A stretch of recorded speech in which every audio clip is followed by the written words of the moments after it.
Bonjour à tous, j'espère que vous portez bien. Moi, je vais très bien. Un petit clin d'œil aux nature lovers, aux amoureux de la nature. J'espère que vous vous portez bien.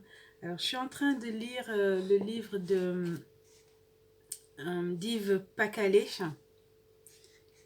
Yves Pacalé, c'est un écrivain, philosophe, naturaliste, journaliste français. Donc, il a écrit une dizaine de livres merveilleux sur ses voyages dans les plus beaux pays. Et l'une de ses dernières œuvres, c'est ce livre, L'humanité disparaîtra, bon débarras. Donc, je voulais partager les 2 premières pages de ce livre avec vous, car c'est vraiment parlant par rapport à ce que nous vivons aujourd'hui. Donc, je vais vous les lire tout simplement. J'ai cru en l'homme. Je n'y crois plus. J'ai eu foi dans l'humanité. C'est fini. J'ai pensé, dit et écrit, que mon espèce avait un avenir. J'ai tenté de m'en persuader. Je suis maintenant sûr du contraire. L'humanité n'a nul destin, ni lendemain qui chante, ni surlendemain qui fredonne. No future.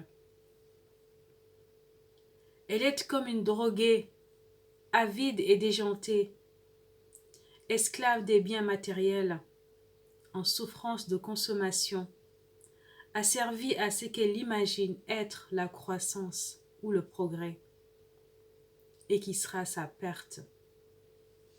Si elle ne s'autodétruit pas dans une guerre atomique, une épave, l'humanité est en train de couler. Elle a de l'eau par-dessus la ligne de flottaison. Elle est trop lourde. Elle se démembre. Sa quille éclate. Oh, que j'aille à la mer, tel le bateau ivre d'Arthur Rimbaud. Elle ne veut rien voir, ni rien savoir du désastre qui se prépare. L'équipage et les passagers ne se préoccupent que de charger encore l'embarcation, parce qu'ils s'imaginent que le bonheur est dans le toujours plus. J'ai milité pour la survie de ma lignée animale, mais le genre Homo refuse de regarder en face les calamités qu'il se prépare ou que déjà il s'inflige. Il ne supporte même pas qu'on les évoque. Je n'entends partout que ces mots. Parlez-nous d'autre chose. Soyez positifs. Divertissez-nous. Oh Pascal, le divertissement. Je continue le combat pour la planète et pour l'homme sans la moindre perspective du succès, par habitude, par devoir, mais sans autre espérance que d'en rire ou d'en pleurer. Tel le musicien du Titanic en train de jouer, plus près de toi, mon Dieu, de l'eau jusqu'aux genoux. Je suis déçu de l'humanité, comme d'autres le sont du socialisme ou du capitalisme. Depuis belle lurette, je sais que le navire de notre espèce ira par le fond. On peut exprimer cette idée de diverses façons. La dernière goutte fera déborder le vase. Le bolide percutera le mur. Nous fonçons vers le précipice en nous réjouissant de notre vitesse prodigieuse que nous nommons croissance.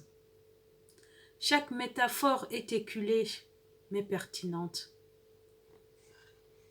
Comme tous les pessimistes, j'ai appris à singer l'optimisme. Pendant plus de 30 ans, j'ai parlé ou écrits positifs. Je n'ai jamais nourri de réelles illusions, mais j'ai fait semblant. En quelques occasions, il m'est même arrivé de parier sur la vertu des miens. Donc voilà, je pense que tout a été dit. Rien qu'en lisant ces 2 premières pages, je n'ai même pas besoin de continuer le livre, de lire le livre. Donc je pense que ces 2 premières pages ont résumé tout le livre et tout ce qu'on est en train de vivre en ce moment. Ma question est, où allons-nous si rien ne va? Parce qu'aujourd'hui, beaucoup de personnes, y compris moi, ont pris conscience de tout ce qu'on est en train de faire subir à notre planète, à la terre-mère, la terre nourricière. Et il est temps qu'on arrête de faire des affaires au détriment de cette planète et de faire vraiment ce qu'on a à faire. Parce que si on ne fait rien, d'ici les 10, 20, 30 prochaines années, les conséquences seront vraiment dramatiques. Et j'espère de tout cœur, mais vraiment de tout cœur, que cela n'arrivera pas. Donc, à nous de faire machine arrière. Il n'est pas encore trop tard. On peut encore reprendre les bases et aller vraiment vers le bon sens de la vie. Je pense que c'est hyper important qu'on y pense vraiment. Parce qu'il est temps d'agir. Tout le monde parle, mais les actions sont vraiment minimes. Et aujourd'hui, il est vraiment temps que chacun de son côté essaye de faire quelque chose. Donc le fait déjà qu'on soit conscient de tout cela, c'est déjà un grand pas. Donc voilà, il n'est pas encore trop tard. À nous de faire ce qu'on a à faire. Et j'espère que tout ira mieux. Et je l'espère vraiment de tout cœur pour la génération future. Donc voilà, je vous souhaite une très belle journée. Prenez soin de vous. Je vous embrasse très très fort avec un océan d'amour. Au revoir.